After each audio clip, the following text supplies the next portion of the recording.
Welcome to the FSF Popcast live show. You did not hit the go live button. I didn't? No. It says we're live. Mine does not. Really? Let me take a look. Now mine says we're live. Okay. We'll try this again. And second verse, not the same as the...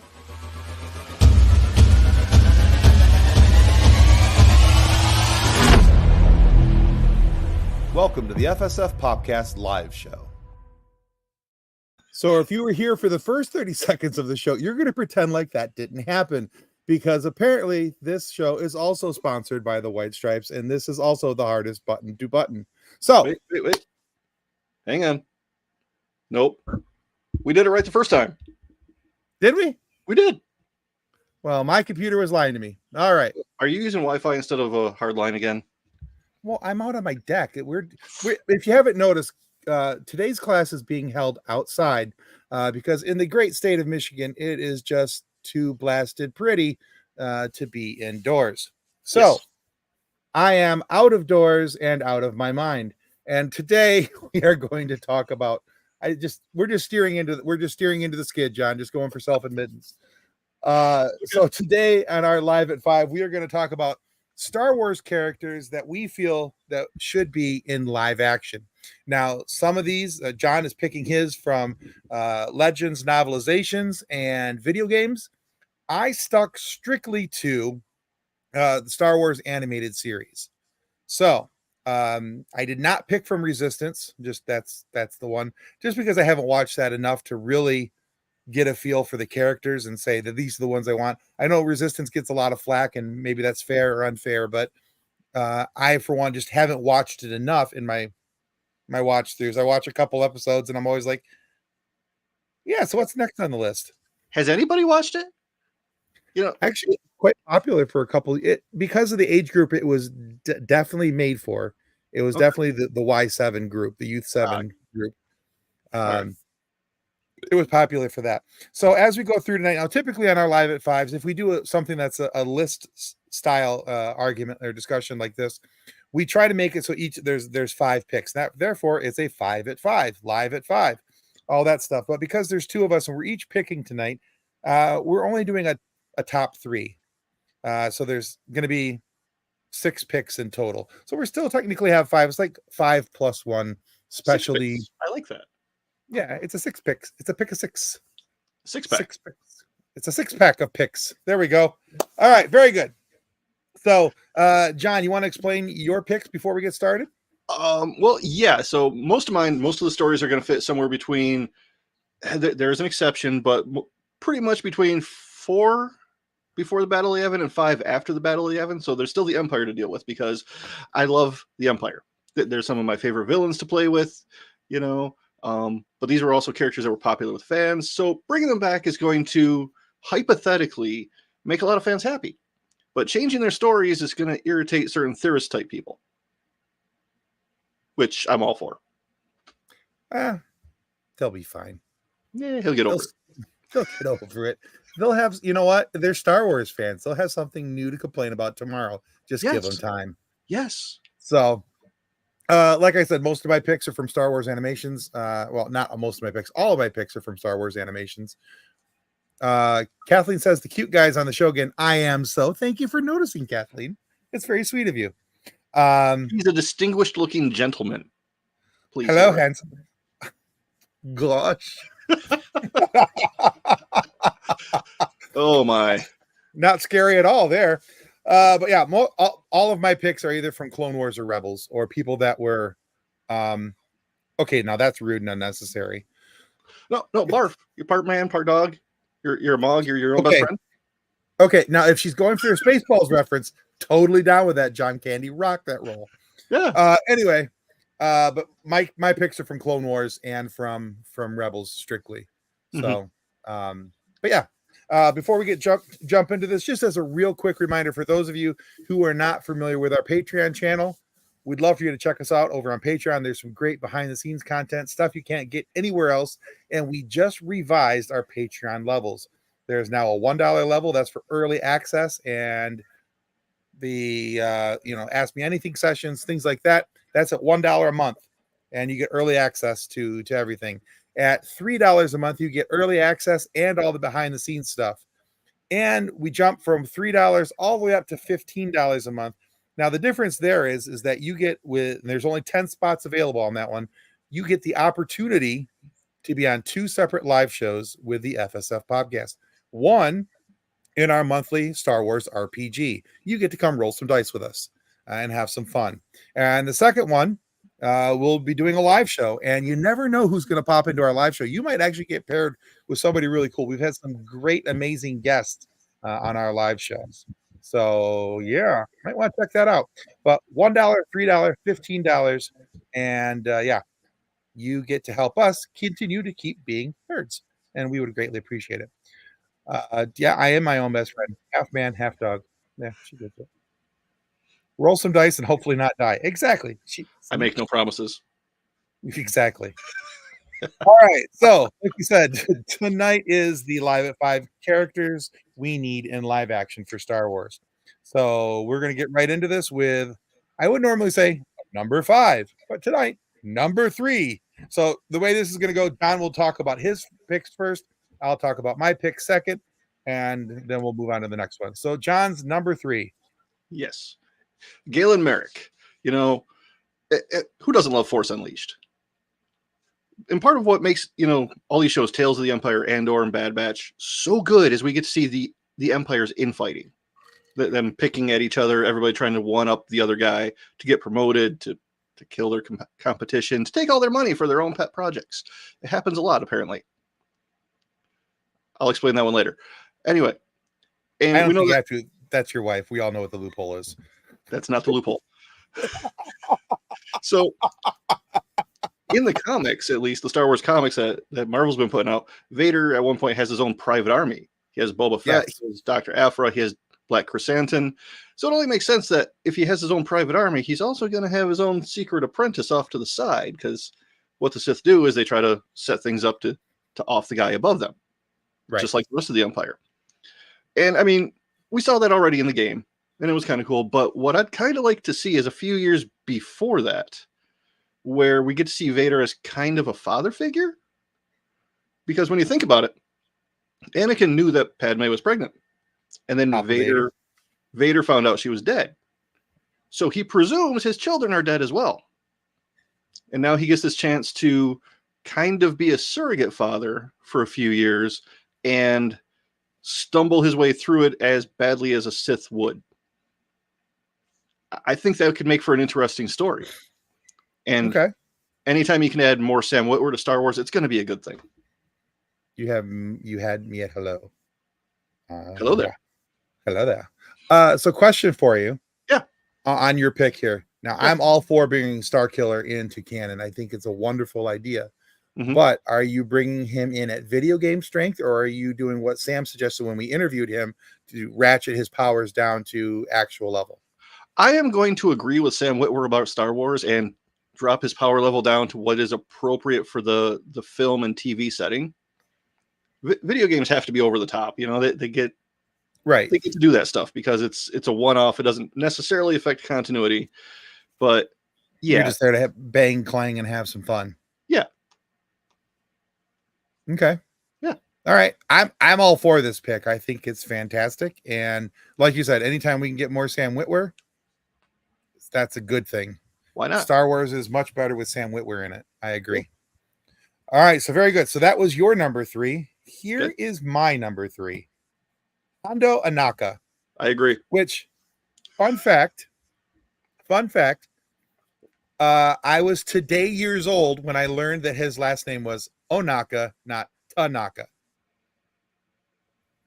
You'd think I would know that. For as many years as I've loved Star Wars, as many times as I've watched the Clone Wars and Rebels, you would think I would have known that. But for whatever reason, that's just kind of, and it was always Hondo Tanaka in my head, but it's Hondo Ohnaka.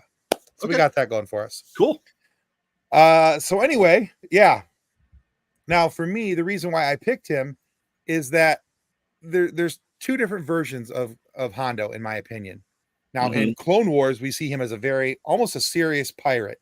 He has some really great one-liners, some fantastic one-liners that he throws at the Jedi. He throws them at Obi-Wan and Anakin both.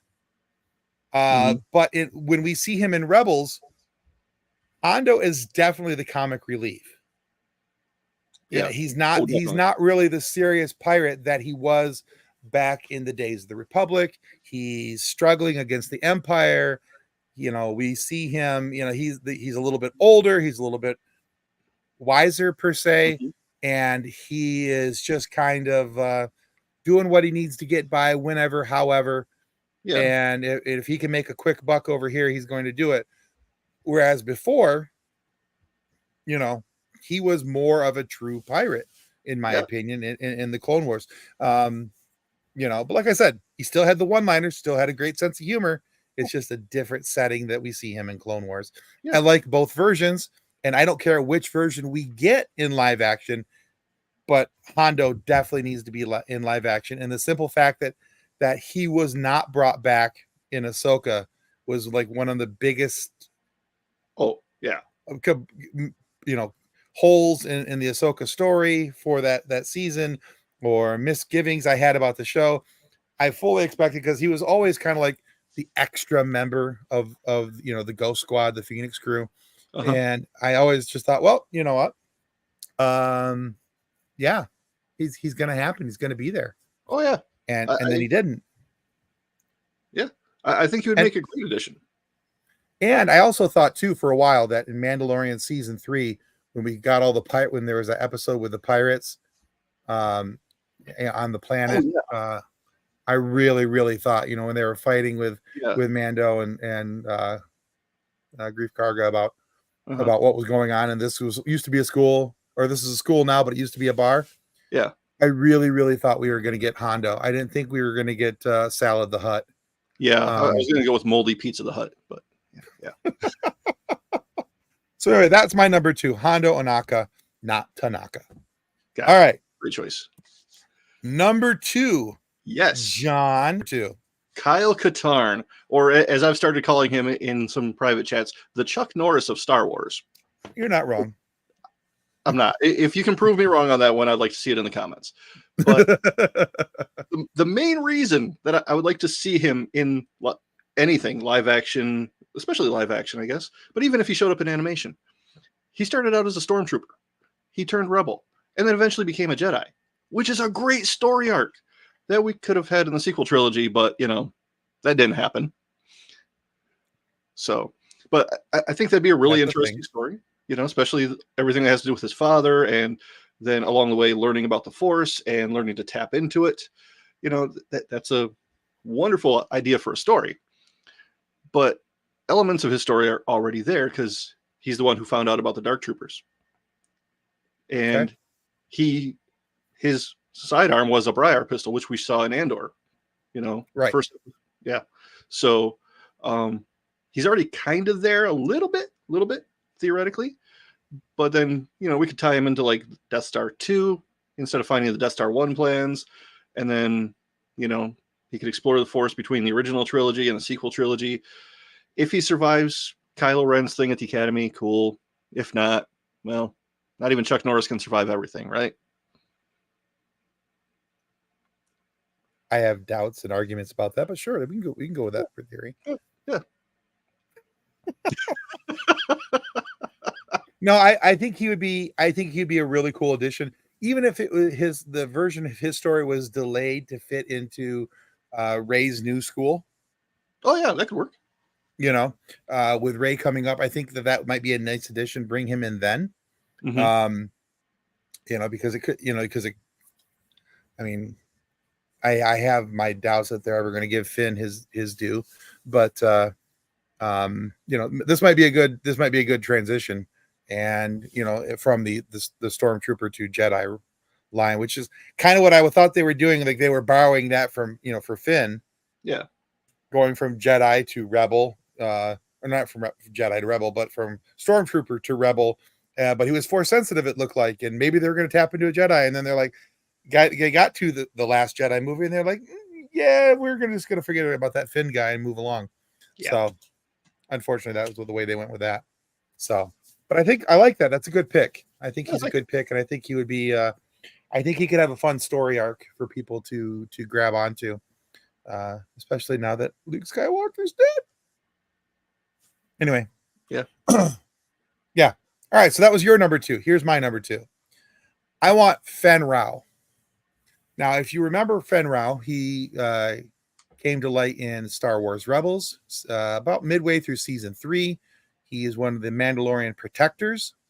And when the Empire was taking over the planets and doing all they were going colonizing everything, taking over everything, burning everything to the ground, Fen Rao had made an agreement with the Empire to kind of spare Mandalore because they were already going through a galactic civil war. Not a galactic civil war, rather, but a civil war, the Mandalorian Civil War. And they had enough of other things going on. And so, they would kind of like police the traffic lanes, the hyperspace traffic lanes, and, for the Empire. Anyway, I really thought that we were going to see him in Mandalorian season 3 when they started getting all the band back together, getting all the Mandos from all these different places. I really thought we'd see him there. I was hopeful that we'd see him in Ahsoka season 1 because of the Mandalorian tie-in, having the protectors come back and all those different things. Because he's got a great storyline. He's someone who loves Mandalore.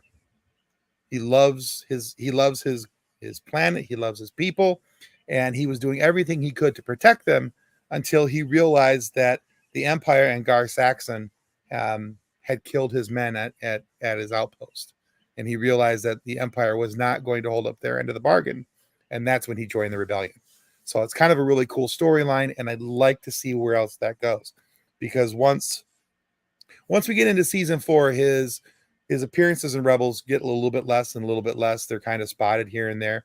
And then especially towards the end of the season, we don't see him at all. So last we knew of him, he was helping with the rebellion, running missions, doing some things here and there. And then the storyline just kind of stops. So I'd like to see what happens with Fen Rao next. And I'm hopeful that we'll see him in either, if there is a Mandalorian season 4, I'm hoping we'll see him in that. Or I think we're most likely to see him is in the Filoniverse movie, the Mando movie. So when they get all the, they get their Avengers squad, their Avengers style squad together and go fight Thrawn. I think that's probably more likely because that would make sense to have him show up at that point because they're getting all the rest of the Mandos together for the big fight. So that's my thought. Cool. I like that one. Could be fun. I think so. All right. Number 1, a dual dose of big enchiladas. Because, that's what I say when we do a normal 5 at 5. And normally I scream it, but I'm not on camera. And I'm on camera and I just don't want to look weird. So, yeah, here's the big enchilada. John's number 1. Yeah. Mara Jade. I mean, fans wanted Mara Jade to show up somewhere since, I can't believe she's still not in. 1991. They wanted her to show up somewhere on screen since 91. And, part of the reason for my pick, I'm not going to lie, is Level Up Sabers just released their new Jade Hand Saber, which is really cool. And, it's better than a stick. So if you want to get one, get it from Master Allen. But her story is a continuation of, the Empire infighting because she was the Emperor's hand. Thought she was the only one. Turned out there were a bunch of them. And then she's connected to Thrawn and Mount Tantus and the Clone Emperor and, the cloning projects and all that stuff, which we have. We just don't know where she would be. But after listening to you talk about Hondo, she did end up hanging out with pirates for a while after the Emperor died. Oh? Mara Jade and Hondo running a pirate crew together. Could be terrifying. Probably hilarious. Anything with Hondo's going to be hilarious, but I know. Yeah. He's the Jack Sparrow of Star Wars. You can see it, can't you? Just a little. Just a little bit. Yeah. Just a little bit. Yeah. Yeah. But I know any change to her story, any change to any element of her is going to just tick off 85% of Star Wars fans, but that just means we're talking about more Star Wars, and they'll make more Star Wars to fix the problems with the Star Wars that they made. So it's a win-win-win, you know. We get more Star Wars all the way around. I think it's I know. okay. Yeah, let's do it. I'm all down for that. Trying to find, while you were doing all that, I'm trying to find her saber real quick because I wanted to show it because I saw it the other day. I was like, ooh, that's really cool. Sort by newest. Oh, yeah. It's a thing on the site there. Yeah. Oh, there it is. Yep. It's really cool. Okay. All right. Let's bring this up on the screen here. Yeah. We'll remove that for a second. And yeah, I was like, I know it's on there. I'm going literally through every stinking thing. All right. So this is what that saber looks like. Look how pretty that is. Yeah. That's just pretty. There's a wide price range there, but it all depends on what you're looking for and what you need it for. There's wall displays packages, there's shelf display packages, there is the you want to do the blade length, the electronics, all this different type of stuff. So it's a really cool saber, and it is the only lightsaber that's guaranteed to be better than a stick. Now you can get one of those handy dandy lightsabers by clicking the link down in our show notes down below, and every purchase that you make from Level Up Sabers through that link down below helps benefit our show. So if you want one of those sabers and you think it's really cool, click the link, support your local nerdery. All right, anything else about Mara Jade before we go on? No, I'm excited about your number one though. All right, yeah, but you're right, any changes made to Mara Jade because of how much the fans have wanted her is only going to, the keyboard warriors will come out in force. It might be actually kind of fun to watch. I'm not gonna lie. Yeah. So, all right. So Mara Jade's your number one. My number one, Corky Kryze. Corky. Yeah. So Corky Kryze is the nephew of Bo-Katan and Duchess Satine Kryze. The problem is, canonically, neither Bo-Katan or Satine have children, and they're the only two Kryze children that we know of. I was gonna say, is there a third sister we're not or a brother we're not aware of? No.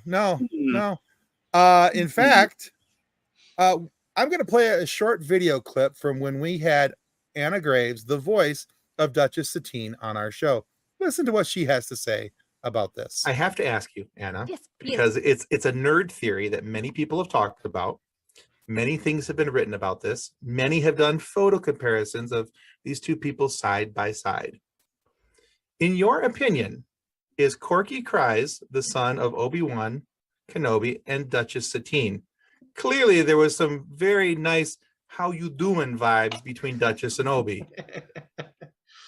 Because if you compare the pictures of Corky and Obi, they're drawn pretty closely. Yeah, agreed. So, I mean, I can't deny or confirm this, Tim. I'm okay with that.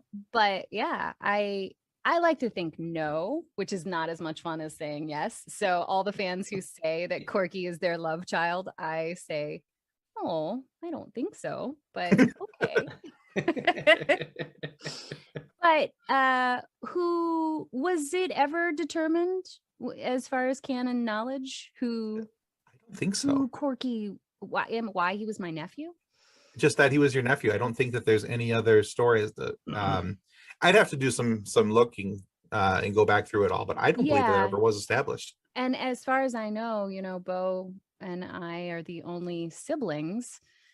So that's a great question, Tim. I'm going to say I don't know the answer to it, but I've always said no, but it's getting harder and harder to say no. It feels like there are too many things against the argument, and that I should just say yes and accept Corky as my child. There you go. It does seem like he probably is, doesn't it? It really does. Know. It really does. Yeah, even when watching it, and I was like, I don't think that's her nephew. I don't think so. Yeah, I don't think that's her nephew. No, I think Diana Ross and the Supremes said it best when they sang "Love Child." Never Yep. meant to be. Anyway, that's all you're getting out of me on that one. But yeah. Anyway, it's been theorized that this is, of course, the love child of Duchess Satine and Obi-Wan Kenobi. As a matter of fact, we have this beautiful, wonderful family portrait to show you. Look how nice they look in that family portrait. Aw. Yeah. So for a couple reasons, I want to see him in something live action. Now, number one, we never really get to see him past the episode. I think it's in season 6 is his last one. He's only in a couple episodes altogether, but not much is really known of Corky other than he is the nephew of Duchess Satine. And yeah, and past that, we really don't see anything else. Now, if you go out and you look, there's a ton of fan art out there where people are feeling the same way that I do and that most people do, that this is in fact their child, and they've drawn Corky in Jedi robes similar to what Obi would have worn. And yeah, it's the image, the similarity between the two images is very striking. And I, for one, think it would be very cool to see the son of Obi-Wan Kenobi become a Jedi, just like his father was, much in the same vein of Anakin and Luke Skywalker. I think it'd be cool to be able, I think that this is a storyline that we could follow in the Star Wars universe that is Skywalker adjacent, but doesn't have to be tied to the Skywalker line. And so I would like to see what could be done with that. Because one of my favorite things in Star Wars is the stories that are not strictly tied to the Skywalker name. Mm-hmm. And I think it'd be very cool to see little old Corky in Jedi robes, just like his dear old dad. Aw. Aww. That would be cool. I think so. I would like it. I think so. So, but yeah, that is our 5 at 5 for today. Those are our picks. So, guys, what do you think? Do you have opinions on this? Do you think we got them right? Do you think there's somebody that we're missing? I mean, because we typically would only pick 5 and we only picked 3 today. So clearly there's opportunity for us to have missed at least 4 picks. So what do you guys think those 4 picks should be? Let us know in the comments and we'll check it out and respond back to you. But yeah, I think that's it for coming up. Yeah. And yeah, let's see. Just as a quick recap, now last Friday we released our episode with Daniel Bowman, who is a droid actor and performer in the Star Wars universe. He has been in Obi-Wan. He's been in The Mandalorian. He's been in Ahsoka. And he's part of a really cool fan film short called Sands of Fate, and where he plays Max Rebo of the Max Rebo Cantina Band and a whole bunch of other characters in there. But that's a really cool Star Wars short, and you can check that out right on YouTube. Matter of fact, if you go to our interview with Daniel, there's a link in the comments for that, and you can just go right to the front. You can watch the interview and go right to the video. It's like about a 25-minute short, and it's really cool. Got a very cool twist at the end. So yeah, like really cool twist at the end. So I much enjoyed that. And then coming up this Friday, we've got Larry Nemechek, also known as Dr. Trek. He's a Star Trek guy. And we talk with him about all things Star Trek, including the 1982 Star Trek convention in Houston, Texas, where they were celebrating the Wrath of Khan when it went horribly, horribly bad. And it became known as the Khan of Wrath. And he's making a documentary about how that just went up in flames so epically. So, but that's coming up this Friday, and we've got some really cool stuff coming up for you the rest of this month. So don't miss out on the cool stuff. And like we said, guys, please remember to like and subscribe and check us out over on Patreon. New revised Patreon levels for you guys to be able to enjoy. Any final thoughts, John, before we say our goodbyes? I don't know. I'm looking forward to next week, because next week, aren't we talking about X-Men 97? Yes. Yeah. I have flashbacks to when I was 14, 15 this week. Not going to say anything else about it, but, because I have those books in my closet over there. And yeah. Yeah. Yeah. I saw a TikTok, and I think I shared it with you, about this guy who's talking about how when it was announced that they were going to redo this, they were going to redo X-Men 97, that he was worried that it wouldn't be able to compete and compare with, the original X-Men animated series that was released in 92, went to 95. Or from 95 to 97, rather, excuse me.